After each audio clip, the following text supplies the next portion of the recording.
Praise the Lord.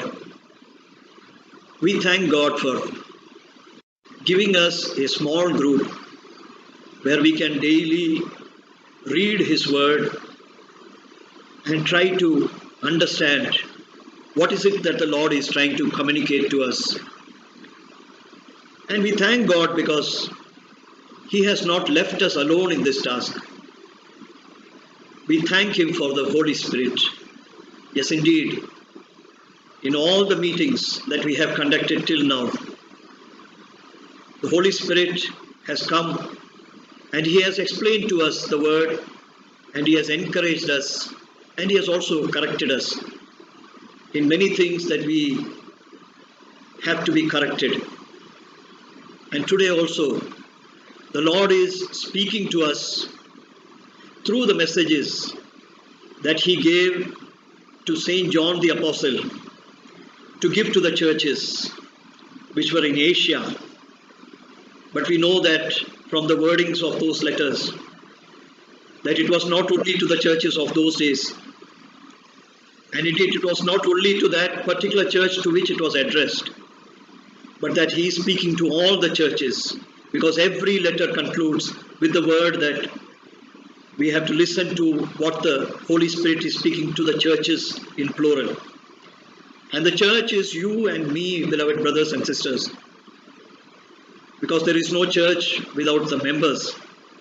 And we are all the members of the body of Jesus Christ, and there is only one church, there is only one body of the Lord. So you and I who are in the earth at this time, the Lord is speaking to us, and through all the 7 letters, He is addressing us so that we can examine our hearts and be encouraged in the places where He is encouraging us, and correct ourselves in the places where He is correcting us. May the Lord speak to us from the beginning till the end of this Bible study personally, so that we are able to understand what is His will, and so that we can fulfill what is the will that He has for us in our lives in this earth. We are reading from the 3rd chapter of the book of Revelation, and we are reading from verse 14 onwards. And unto the angel of the church of the Laodiceans write, These things saith the Amen, the faithful and true witness, the beginning of the creation of God. I know thy works, that thou art neither cold nor hot. I would thou wert cold or hot.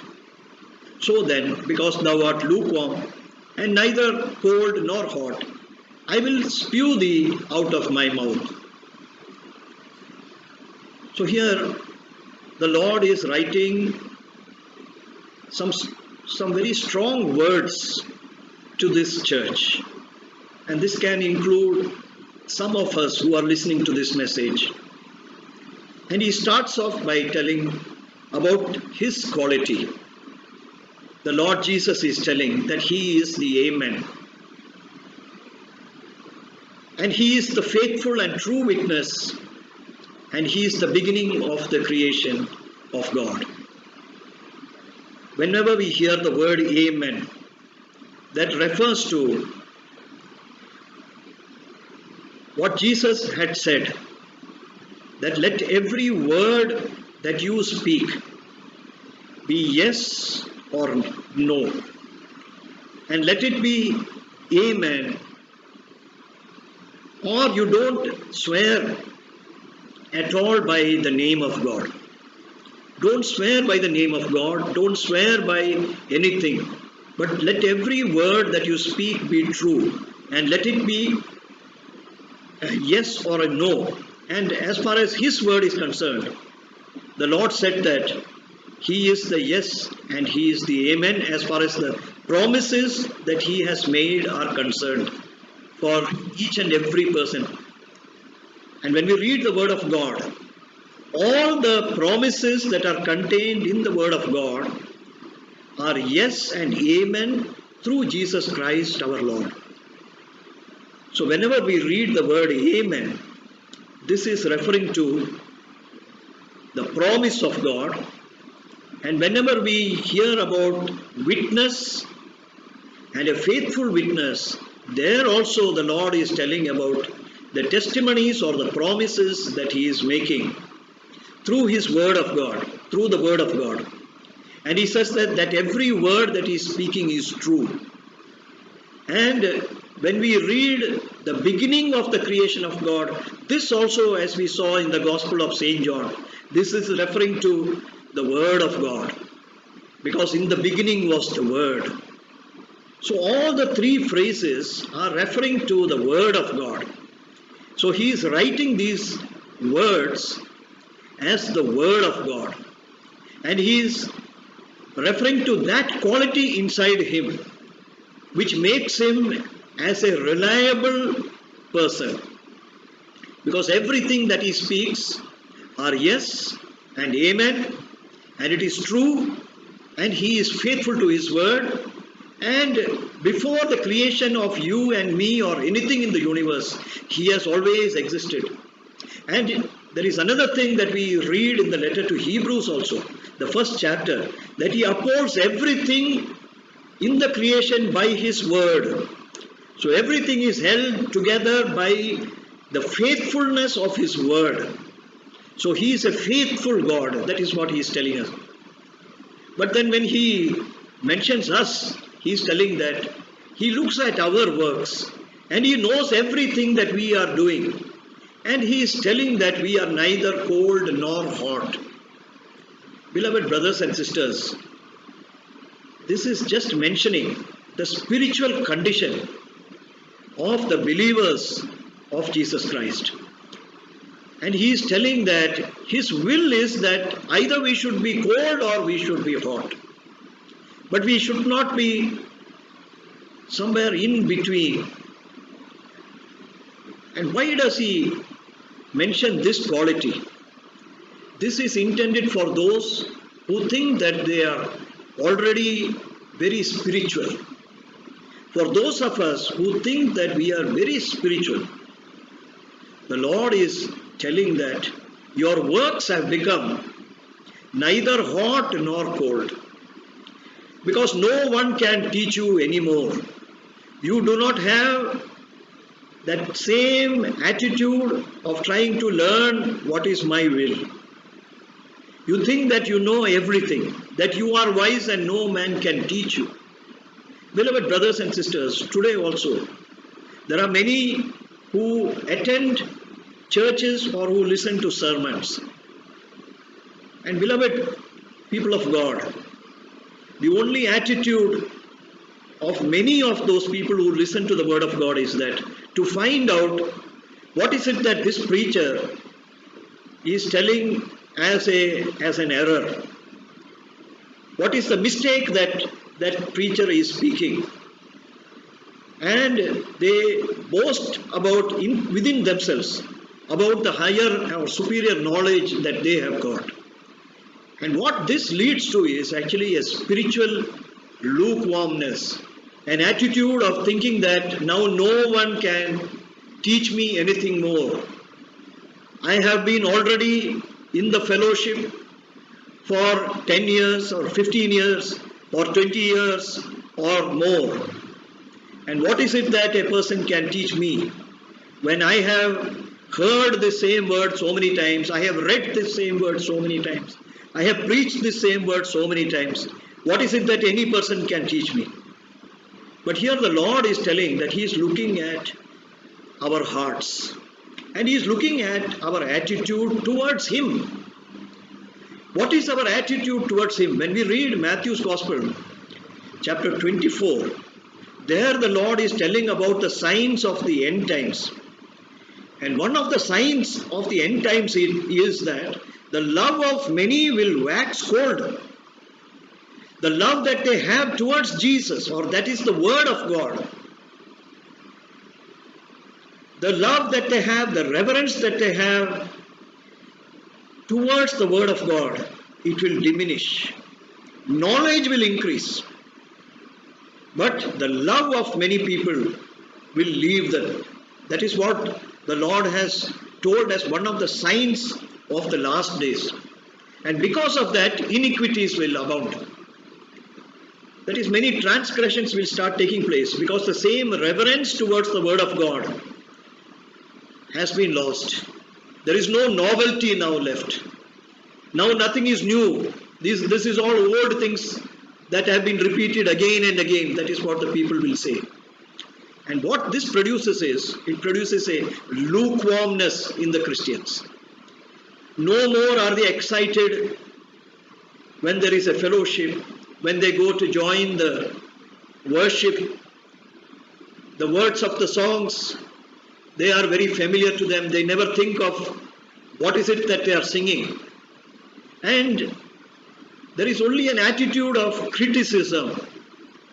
There is no attitude to try to learn what the Lord is trying to speak to them or to keep the fire within them burning. But instead of that, it has not become cold also. They have not returned to their old state of being a sinner. No. They are still the born again Christians. But there is something inside them has died. The fire inside them has become cold. And here the Lord is telling that I will spew thee out of my mouth. He has not said that he has already rejected you. He is telling that now your name is not so sweet as it was in my mouth earlier. I am not getting the same taste. When I call you as my child, I am not able to get the same sweetness because there is no response from your side. Beloved brothers and sisters, you and I, we know that who are the relatives who are closest to us. Do we know who they are? They are the people who are loving us because they are finding that there is some help coming from us. And it is not a selfish love that they've got. They depend on us. And we also love them because we know that without us they will find it difficult. So we help them. But you know who are the people who are neither hot nor cold towards us? They are the people who do not depend on us for anything. Even if they invite us for a function, whether we attend or not, that is, we do not know whether they have even noticed us in the crowd of the friends that they have got. Is Jesus to us like any other friend? Or is he our special friend on whom we are depending from day to day? Are we depending on this word of God as more essential than the food that we eat? As Job has said once, that his word, it was more essential to me than even the food, the necessary food that I eat. Is the word still so tasty to us in our mouth? Is Jesus still the same friend whom we loved? That is what the Lord is asking. He is saying that I am finding some lukewarmness now in your attitude towards me. Even your name, it is no longer so tasty as it was in my mouth. It is like something like I won't like to keep it even in my mouth for a long time. And the 7th verse is telling, because thou sayest, I am rich and increased with goods and have need of nothing, and knowest not that thou art wretched and miserable and poor and blind and naked. I counsel thee to buy of me gold tried in the fire, that thou mayest be rich, and white raiment, that thou mayest be clothed, and that the shame of thy nakedness do not appear. And anoint thine eyes with eye salve, that thou mayest see. As many as I love, I rebuke and chasten. Be zealous therefore and repent. And as I was telling about the example of our relatives, you know that the rich relatives that we have, who have got much goods and who do not have a need of anything from us, they will be indifferent to us. But here the Lord is telling one thing, that no matter what may be our attitude towards the Lord, He is seeing our condition. And here He is telling about some of us that you are having a lukewarm attitude towards you. but your condition has become wretched. You have become miserable. You have become poor and blind and naked. That is spiritual condition he is telling. Has become more wretched than when he found us earlier. Because now we think that we are spiritual. Now we think that we are satisfying God in every way, therefore there is no need for us. And he is telling that because of that, there is some grief also in your heart. You have lost the fellowship and there is something missing in your life. Some happiness has gone out of you. And your spiritual condition is that you are poor. So here the Lord is not mentioning about the riches, the actual riches, but he is telling that spiritually, that is, as far as your relationship towards me is concerned, it has become very poor. And you have become blind to my presence. And you are naked in my presence. That means now your sins have become very bare. Because you are not attempting to cover yourself with the righteousness of the Lord anymore. You have become a self-righteous person. And where there is self-righteousness, there is only nakedness. Because all our righteousness is like rags, dirty and filthy rags before our God. And so he is seeing our condition that now no more are we trying to depend on the righteousness of Jesus Christ. We are not depending on the Holy Spirit to show us the way, and thereby we have become blind in our spiritual eyes. And we have become poor in our relationship towards him. And there is a misery because now we feel that we are walking alone. Suddenly we start wondering that why the presence of God has left us. But actually, beloved brothers and sisters, the Lord has never left you. It is you who have left your hand from the Lord and you want to walk alone. And here the Lord is telling, he is giving us a counsel. Because our God is our wise friend. And he always counsels us how we can get back what we have lost. And he is telling that you buy of me gold tried in the fire. Then we may ask this question, that if we do not have any money and we are poor, if you say that we are spiritually poor, then how can we buy gold, which is very precious? Beloved brothers and sisters, for that the answer is given in Isaiah chapter 55. And when we read verse 1 and 2, there it is given that the Lord will not charge us any money. He is saying, you come and you take from me and I will give you that gold. This gold refers to the faith. That is where when we read the epistle of Peter, there he is mentioned that our gold, that our faith is like more precious than the gold which is tried by fire. So to get back the faith, it is only the author and finisher of our faith who can give it back to us. So he is telling that you come to me and he is telling you buy from me, because it takes some effort for us to humble ourselves and to come to the Lord and to acknowledge that only he is the source of our faith. So when we acknowledge that only he can give us the faith and we approach him and we ask him earnestly to give back the faith, then he will give us the gold which is tried by fire, which is our faith. The precious faith that we have got will return to us so that we will be rich in our fellowship with our Jesus once again. We will no longer be lacking the fellowship with Jesus Christ. But again, the richness of our relationship will be restored. And he is telling that the white raiment, he will again give it back to us. Hallelujah. No longer should we be clothed in our own self-righteousness, saying that we are holy, that we are a holy people, we are saints of God, and whatnot. But that we depend on our Lord Jesus to give us his own raiment. Because the raiment that he gives us is his own righteousness. He gives that white raiment to us once more, so that we will be clothed, and that our shame does not appear before God the Father anymore. And he is telling that he will also give us the eyesight back to us.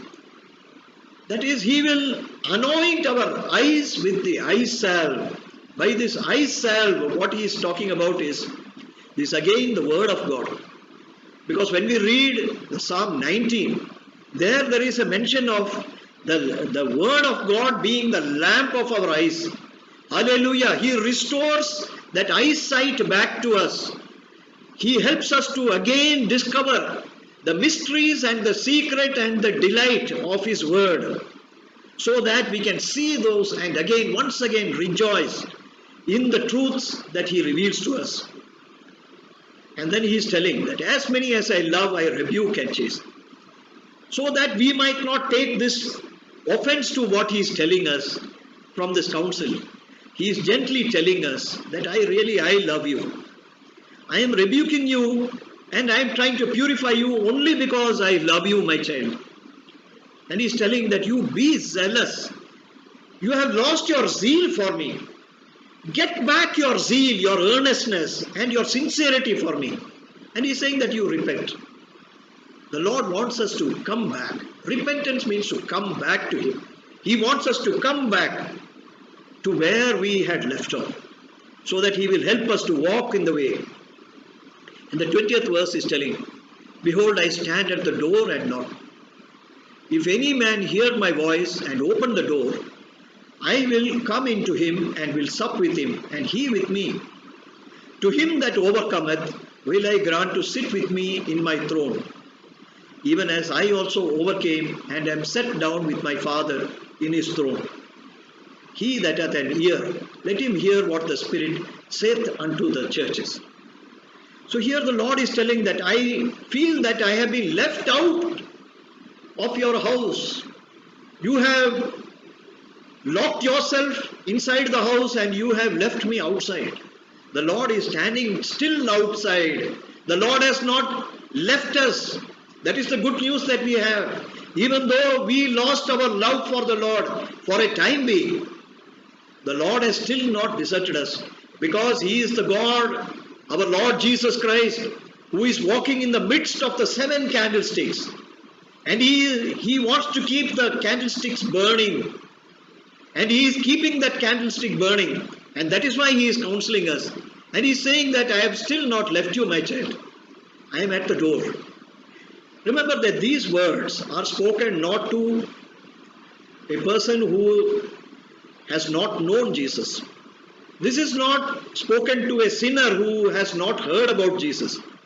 This is spoken to a child of God who has known Jesus, but like a prodigal son, he has left the household, or rather he has locked himself inside the household, and he has not realized that he has lost the presence of Jesus Christ, that he has gone far away in his heart has gone far away from the Lord, but the Lord is standing very close to him, and he is telling that I am knocking, and he is saying that if you hear my voice today, hallelujah, and the Lord has spoken today, it is His voice that we are hearing today. He is saying that you open the door of your heart once again to me.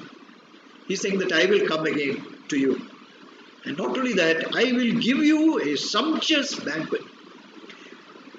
I will sit with you. You do not have food which you can give me, but I have brought food with me. And you can have the same fellowship with me as we had earlier. Remember that fellowships are always made over food, over a feast. And the Lord wants to enjoy the feast with us again. So He is saying that I will sup with you, and you will sup with me, if you just hear my voice and open the door of your hearts once again. And then He is saying, you need me. You think that you don't need me. You think that you are self-sufficient. But you need me. Why? Because you have to overcome. You have to overcome. And I am the one who has already overcome on your behalf. So without me, you cannot overcome. I have fought the war for you. I have fought the battle for you. And I have been victorious. On your behalf, I have been victorious. And with my help, you will also overcome. And then He is telling in the 21st verse, that is when you overcome, to him that overcometh, I will give you the privilege of sitting with me in my throne. Hallelujah. This is the grace of God. Let us depend on the grace of God. Let us not depend on our own self-righteousness, but let us depend on His grace so that we can overcome not only sin, but also we can overcome our own self, and we can overcome the world which is around us, because the world is trying to draw us to that world. Whenever we become cold in our approach to God, the world, it tries to come inside and try to take us away from God. So when we lose the fellowship with God, the world, the prince of this world, tries to take advantage and tries to take us away from God once again. But He is telling that you are not of that type who will go away. You will overcome, you will sit with me in the throne. And He's saying, I also have overcome, and I have sat down with my Father in the throne, and we can all be together. That is the Father and the Son and all the believers, the church, we will all sit in the throne after we overcome. The Lord has given these words to correct us. And He is telling us in the 22nd verse that he that hath an ear, let him hear what the Spirit saith unto the churches. He is telling us gently that you let this word come into your heart. The Holy Spirit is telling these words to you because you are the bride of Christ. You are the churches of God, the church of God, the body of Jesus Christ. For you alone, this throne has been kept ready, because you have to sit as a bride with the bridegroom on the throne with the Father. This is the will of God for us. Amen. Let us pray. Heavenly Father, we thank you for speaking to us your word, O God. O Lord, at this moment, Lord, we realize, O Lord, that many a times we have depended on our own spirituality, as we call it, O Lord. But, O Father, that is only an illusion, O God. O Lord, we depend only on your grace, O God. Because without your grace, we are nothing, O Lord. It is only your grace which enables us to do your will, O God. And if we have done anything right, O Lord, Father, it is because you have given us the Holy Spirit, and it is through the power of the Holy Spirit that we have been doing what you have, O Lord, wanted us to do, O Father. Lord, today, this evening, Lord, O Lord, we want to return to you, Lord, with the first love that we had, O Lord. O Lord, it is not only the first love, Lord. Lord, as we had been building up our love, O Lord, and we had, O Lord, become very, very zealous for you, Father. O Lord, we return to you now, Lord. O Lord, with the same zeal, Lord, we want to continue in our spiritual walk, O God.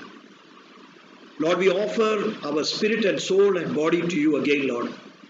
And once again, Lord, we say that we are sorry, Lord, for not depending on you, for letting go of your hand, O Lord. Yes, Father, what you spoke through the word is right, O Lord. O Lord, apart from you, Lord, O Lord, we are blind, O Lord. O Lord, we are naked, O Lord. We are poor, O Lord. O Lord, we are miserable, O God. And we are desperate, O Lord. We ask you, Lord, that you restore us back to that fellowship, Lord, with the same zeal that we had in the beginning, Lord. We thank you, Lord, that you have spoken this word to us because you intend to restore us back to that fellowship, O Lord. And we thank you, Lord, that you are just outside, Lord. We can hear your knock, O Lord, and we can hear your voice, O Lord. And we are responding to your voice, and we are opening the door of our heart, O Lord. Lord Jesus, come into our heart today, Lord. O Lord, let our heart burn, O Lord, with the fire of love once again, O God. We do not want to be lukewarm, Lord. We want to be really on fire for you, O Jesus. We thank you that you have started that work already, O God, because you are preparing a place for us, O Lord. And that place is in your throne, O Lord. And it is given to those who overcome, O Lord. Without your help, we cannot overcome, Lord. We acknowledge it, O Lord, because you have overcome, Lord. You are our champion. We will walk, O Lord, by holding your hand and overcoming this world and sin and everything, O Lord, which is standing between you and us, O Lord. Thank you for hearing our prayer. In Jesus' name we pray. Amen.